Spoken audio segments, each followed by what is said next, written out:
நாளை குடமுழுக்கு நடைபெறவுள்ள திருச்செந்தூர் முருகன் கோயிலின் முகப்புகள் மலர் அலங்காரத்தால் ஜொலிக்கின்றன. இதுகுறித்த தகவல்களோடு செய்தியாளர் சிவமணி இணைந்திருக்கிறார். அவரிடம் பேசலாம். சிவமணி, குடமுழுக்கை ஒட்டி பல்வேறு பிரம்மாண்டமான ஏற்பாடுகள் திருச்செந்தூர் கோயிலில் செய்யப்பட்டிருக்கு. இப்போ முகப்பு பகுதி அந்த மலர் அலங்காரங்களால காட்சியளிக்கிறத பார்க்க முடிகிறது. வேற என்னென்ன சிறப்பு ஏற்பாடுகள்லாம் இருக்கு? திருச்செந்தூர் அருள்மிகு சுப்பிரமணிய சுவாமி திருக்கோவில், இந்த திருக்கோவிலினுடைய திருக்குடமுழுக்கு நன்னீராட்டு விழா நாளை காலை 6:10 மணியிலிருந்து 6:45 மணிக்குள்ளாக நடைபெறுகிறது. தற்போது யாகசாலை பூஜைகள் நடைபெற்றுக் கொண்டிருக்கிறது.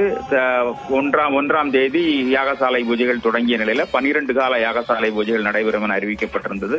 தற்போது இன்றைக்கு காலையில 10வது கால யாகசாலை பூஜை நடந்து முடிந்திருக்கிறது. இன்னும் மீண்டுமாக மாலை 5 மணிக்கு மேலாக 11வது கால யாகசாலை பூஜைகள் நடைபெறும். நாளை அதிகாலை 2 மணிக்கு 12வது கால, அதாவது கடைசி கட்ட யாகசாலை பூஜைகள் நடைபெற்று முடிந்து 5:30 மணிக்கு மேலாக அந்த திருக்குடங்களை, தங்க குடங்கள் உள்ளிட்ட 3 தங்க குடங்கள் உள்ளிட்ட திருக்குடங்களை கோவிலினுடைய கோபுரங்களுக்கு எடுத்து சென்று அங்கே இருக்கக்கூடிய கலசங்கள்ல புனித நீரை ஊற்றும் நிகழ்வு அப்படிங்கிறது 6:10 மணிக்கு மேலாக நடைபெற இருக்கிறது.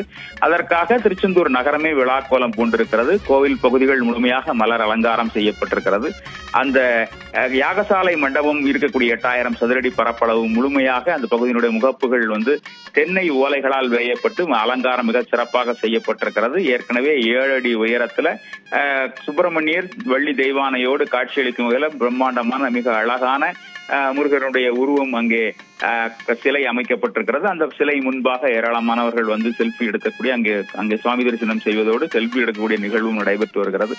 இந்த நிலையில இந்த திருச்செந்தூர் சுப்பிரமணிய சுவாமி கோவிலுக்கு வருவதற்காக 600 சிறப்பு பேருந்துகள் இயக்கப்படும் என ஏற்கனவே அறிவிக்கப்பட்டிருந்த நிலையில 3 தற்காலிக பேருந்து நிலையங்கள் அமைக்கப்பட்டு அந்த தற்காலிக பேருந்து நிலையங்களிலிருந்து கோவிலுக்கு வருவதற்காக சுற்று பேருந்துகள் இயக்கப்படுகிறது. 30 சுற்று பேருந்துகள், ஒரு பேருந்து நிலையத்திற்கு 10 பேருந்துகள் என்ற அடிப்படையில் 30 சுற்று பேருந்துகள் இயக்கப்படுகிறது. அந்த பேருந்துகள்ல பொதுமக்கள் இலவசமாக பயணிக்கும் அளவில் அதற்கான ஏற்பாடுகளை தமிழ்நாடு அரசு போக்குவரத்து கழகம் செய்திருக்கிறது.